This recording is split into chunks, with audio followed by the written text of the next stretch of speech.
You want to know how to coup a country? So here's Senator Chris Murphy from Connecticut.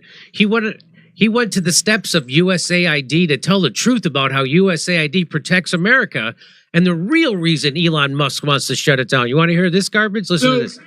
Elon Musk has been floating all sorts of awful, terrible conspiracy theories about what happens at USAID.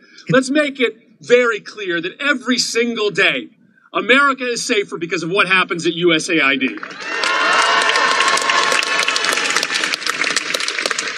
USAID fights terrorist groups all across this world, making sure that we address the underlying causes for a retreat to terrorism. USAID chases China all around the world, making sure that China doesn't monopolize contracts for critical minerals and port infrastructure all around the world. What? It supports freedom fighters everywhere in this world. Up until yesterday, delivering firewood, for instance, to the brave Ukrainian defenders on the Eastern Front. What? So that's the kind of great stuff that USAID does. Hey, you want to know what they really do? How far is the United States willing to go to block African collaboration? Here, in this video clip, Mike Benz revealed that a destabilization training initially published by the U.S. 1st Special Forces Command. Well, let's just play it. Let's just play it. Everyone can look this up if you're listening right now. In 2021, the U.S. Special Forces Perspective, under Mark Milley, our chairman of the Joint Chiefs, put out an entire instruction manual for how the U.S. military can work with the State Department and our intelligence services to organize a rental riot, to destabilize a country in order to bring them to the negotiating table. They gave an example of a hypothetical West African country where a member of U.S. Special Forces is on a separate mission, driving down a highway, and notices a billboard for Chinese infrastructure investment into a new port in this Western African country. The unit takes note of this billboard on a highway in Western Africa with Chinese symbols on it. They do their own investigation and figure out that this is part of a real estate development project from Chinese investors that as part of that development project will have the construction of a Chinese naval port in this West African country, where in theory, China would then be able to project naval influence in the Atlantic Ocean. What the Special Forces Guide calls for is coordination with the State Department, coordination with our intelligence services, coordination with our psychological operations unit to take all of our assets in that West African region.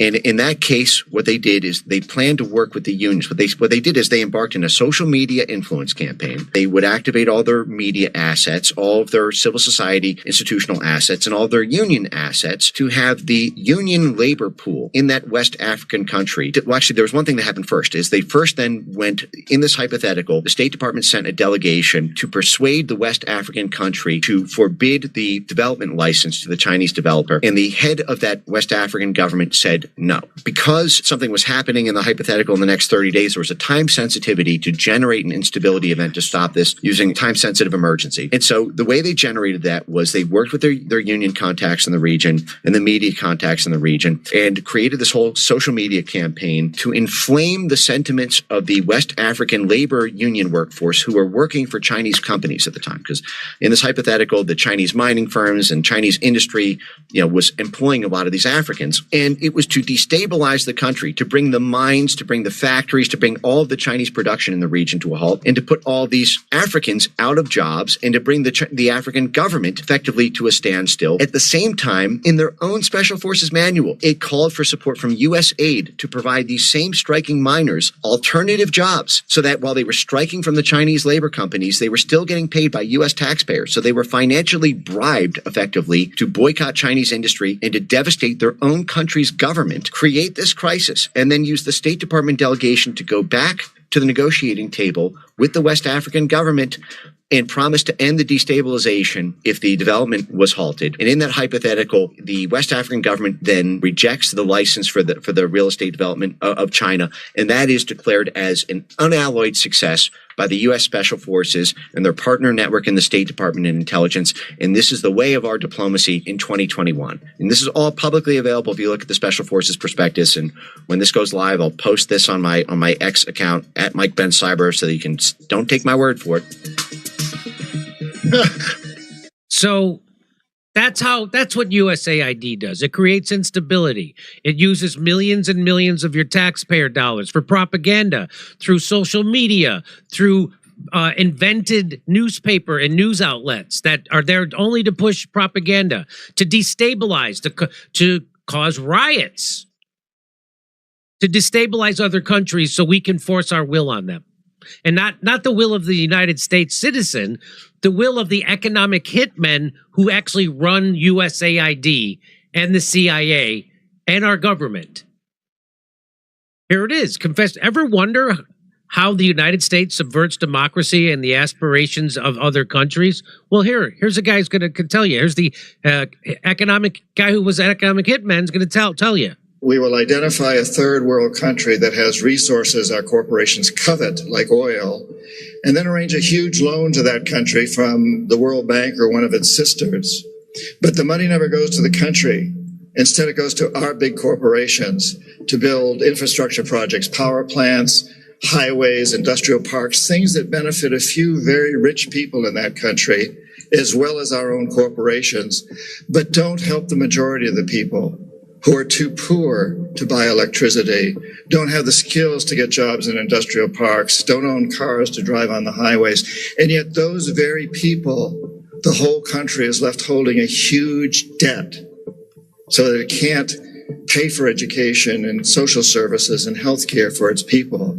In fact, the debt is so huge by intent that at some point we economic hitmen go back and we say, listen, you owe us a lot of money. You can't repay your debt, so sell your oil real cheap to our oil companies without regard to the environment. Vote with us on the next critical United Nations vote.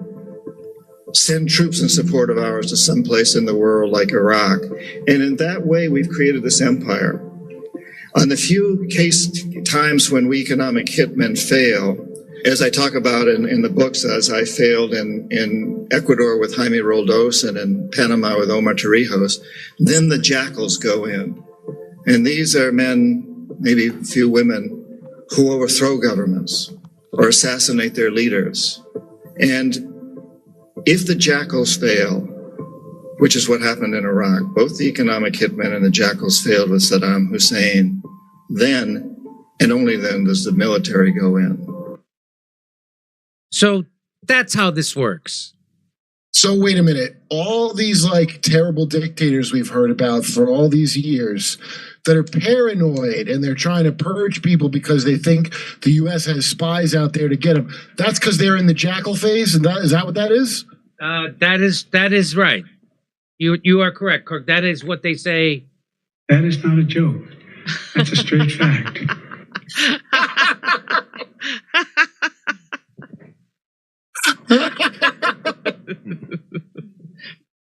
That is not a joke.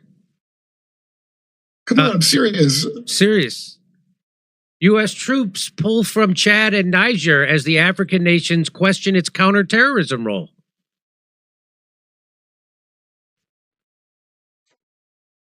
So whatever you think about Elon Musk or Donald Trump, you will know them by their fruits.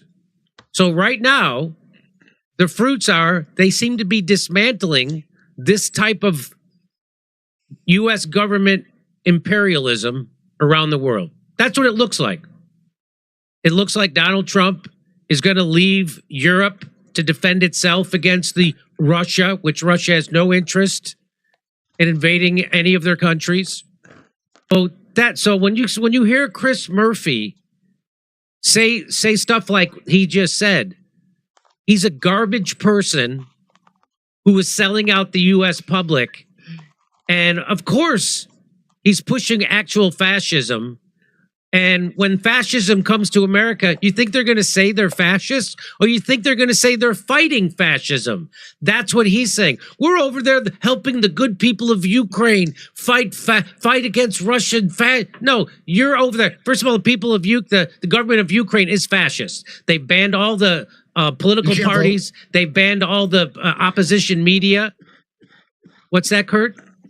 They're not having elections. They don't have elections. So They're burning down the churches. Yeah. It's back to Soviet style Yeah. stuff now. The exact opposite of what they claim to be.